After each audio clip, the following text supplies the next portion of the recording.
Elle a écrit plus d'une centaine d'ouvrages.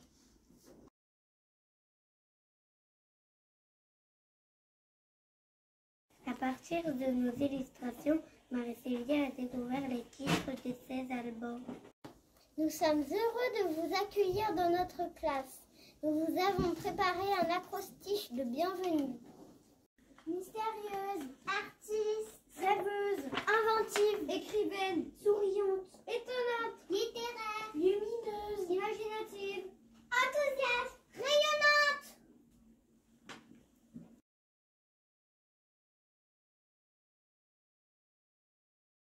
Nous avons posé des questions à Marie-Célia.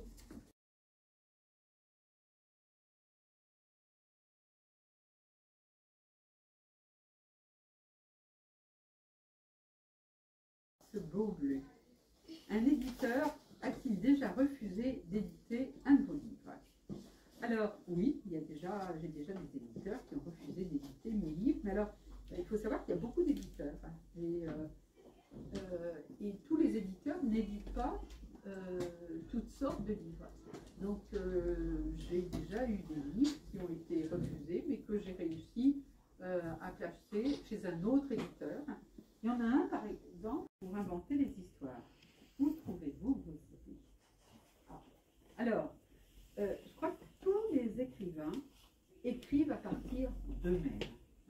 C'est-à-dire que les histoires, je vais les inventer, mais elles partent toujours de quelque chose que je connais. On ne peut pas inventer à partir de ce qu'on ne connaît pas du tout. Donc, par exemple, quand je crée un personnage qui a des sensations, qui est triste, qui est joyeux, je pense à ce que moi j'ai pu ressentir, moi ce que je peux ressentir quand je suis triste, quand je suis joyeuse. Donc on crée toujours à partir de soi. Ça c'est comme ça. Ensuite, l'histoire elle peut se passer dans un autre pays, elle peut se passer même dans un autre, dans une autre planète, peu importe. Mais la sensation, on la porte en soi et on la transmet. Combien de temps vous faut-il pour rédiger une histoire? Ça dépend. Il y a des livres qui s'écrivent très très vite. J'ai écrit je pense à un livre qui s'appelle Myriam Maclou Métis, je ne sais pas si vous l'avez ici, que j'ai écrit en une journée. Et il était bien comme ça. Et puis il y a des textes que je mets 10 ans à écrire. Alors, les romans, on met plus de temps à écrire une histoire, mais même quelquefois, un album peut mettre des années avant de naître. J'ai écrit un album, je l'ai vu, il est dans une des classes qui s'appelle Mon Monstre, qui est une histoire très simple. C'est sur sur la part un petit peu diabolique qu'on a en soi de temps en temps, quelque chose qui vous pousse à faire des bêtises ou des choses pas bien. J'ai appelé ça Mon Monstre. Et ce livre-là, j'ai mis peut-être une dizaine d'années avant de trouver la façon dont je voulais l'écrire. À quel moment de la journée écrivez-vous? Oh ben ça dépend.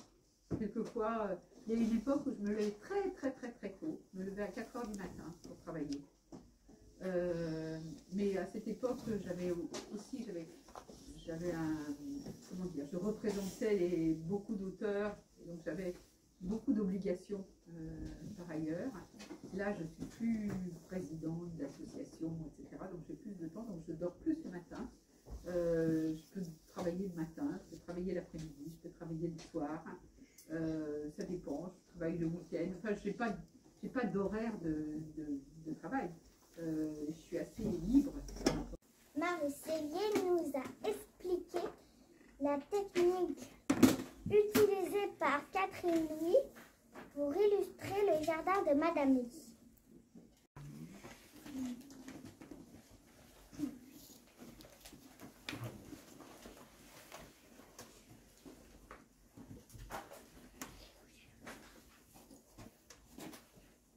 Là, vous voyez?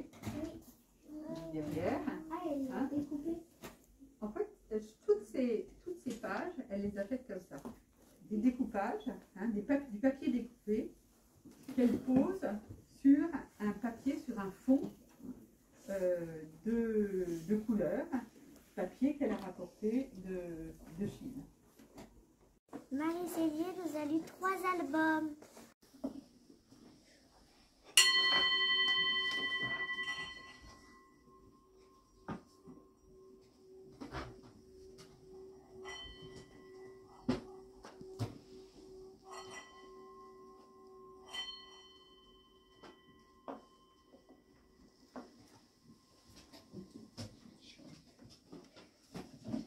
Les yeux de Bianca.